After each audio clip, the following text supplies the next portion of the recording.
Good morning, Jackie Broman here from Legally Wise Women, popping in to do my quick weekly video this week on how lawyers charge so that you have a better understanding of the legal industry and what to look for in terms of fees and where to find the services with the right sort of fee that you're after, depending on the kind of legal matter that you have. I've just done a longer form of this same topic in my Facebook group. So if you like this topic and want more, there is a longer video in there. So pop over, click the link in the bio. There's a link to the Facebook group. Go over there, join that. I do a weekly longer form video in that group. So, how lawyers charge. So we've got government lawyers and private lawyers generally, as a big generalisation. Government lawyers who provide services to the community often work for legal aid. So legal aid is a government organisation who employs lawyers to do certain kinds of legal matters. The funding that goes to legal aid is quite limited, so they can only do matters that they feel are vital for people to have access to justice, and those sort of matters include domestic violence, criminal matters where someone may be looking at a jail sentence, or separations where there are children who may be at risk. So those are your main areas. Now, legal aid can only employ so many lawyers, so what they do is also outsource a fair bit of their legal aid work. So some private lawyers also take on some legal aid work. So you can approach a private lawyer to see if they do legal aid work. If they don't, they don't. No private lawyer is forced to do legal aid work. If they do legal aid, they can help you put in an application to see if you can get legal aid. If you can't, you can't.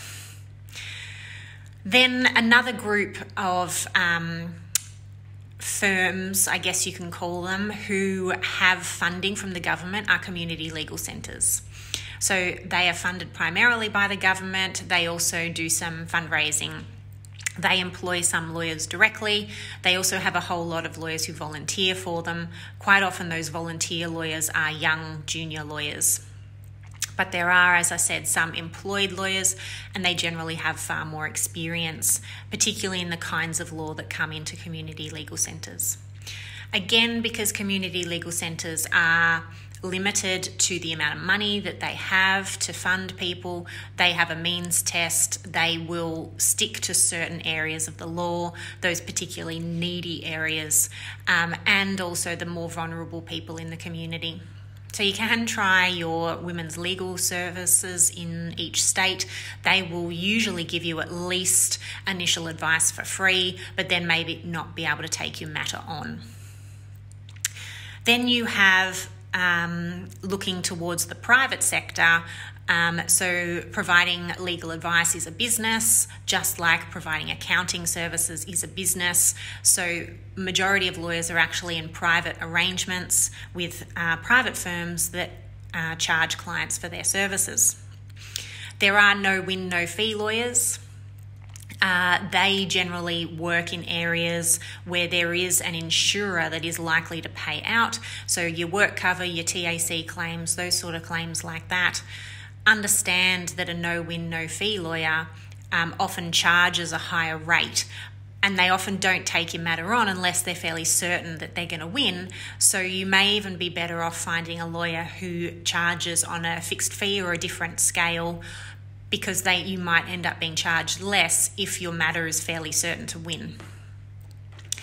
Pro bono work is often done by large and medium-sized firms. They often have a quota because they like to give back. But as I said, once their quota's full, they don't take on any more matters. And they're often matters where it aligns with the values of the firm to do. You can go to Justice Connect and ask them to connect you with a pro bono lawyer. You may have a matter that fits within their pro bono scheme.